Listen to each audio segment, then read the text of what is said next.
You're late. Again. Oh no, I was standing outside. I've been here entire time, boss. You know what? You're fired. I don't want to hear any more of your excuses. Get out of here. Wait. What I can explain? And I know you don't want to hear it, but this time around it's different. It's not like all the other excuses. Or me having to go to the old age home, try and calm my grandmother down because she's been a nuisance and bullying all the other grannies.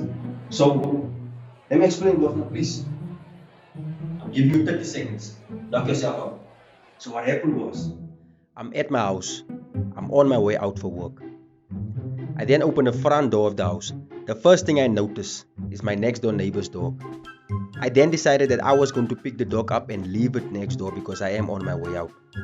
On my way out with the dog in my hands, I feel my left hand starting to get warm and wet as I am about to put the dog down next door at my neighbor's. Immediately I knew that it was the dog and that it was pee.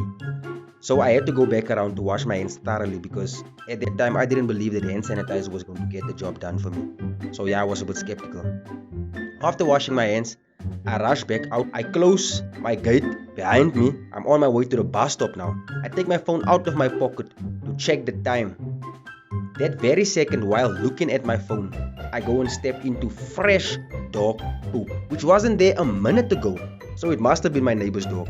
So I had to go back around to change my shoes. Finally, I've made it to the bus stop. I then realized my wallet wasn't on me. Then I was like, you idiot. Then I threw my bag on the ground. Then I kicked the ground. And so I had to go all the way back to get my wallet, right? I got home, I saw my wallet. I left the house immediately again, boss man. Then I bumped into the skit at the gate. And I realized it was the kid that I always give bread to. He asked me for bread. So I told him, not right now, I'm late for work, coolie. So I told him to come back later, you see, boss man. Then he tried to stop me from leaving. And then he went down on his knees. And then he grabbed onto my left leg. And he kept on begging. So I told him, okay, let go of my left leg and I'll give you a 10 rand. And just so out of the blue, there was his other bread asking buddies. And one of them was like, okay, nu kom ons rol vir hy 10 rand. And so I told him, okay, it's fine. Maar dan moet ons dit gou maak. Want ek is laat vir werk. And then the one who wanted to fight tried to kick me in the ribs. But then I caught that kick, you see, boss man. And then I gave him one hell of a back slap. Backhand slap, lights out. And then there was the one I always give bread to, Kuli. Now he wasn't pleased with what I did to his friend. He tried to punch me in the face, but he missed. So I unlocked my signature move and poked him in the eyes. Then he went and bumped his head against the tree. Then he was lights out as well. And then there was the last and final one. And he also wasn't pleased with what I did to both his friends. And he wanted to fight me as well, you see, boss man. So I came across something in my mind. And I realized it was something I should have done in the first place. Because this was skits, man, you see, boss man. So I took off my belt and so I gave him one hell of an ass whoop.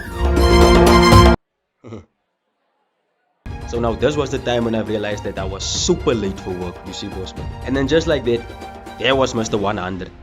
And then he was like, hey man, the way you beat down those guys back there, that was fire. So I told him I can't speak right now, Mr. 100, I'm late for work. And then he was like, okay, I'll give you a ride. So I said, okay, cool. So I got into his vehicle and he came and dropped me off here.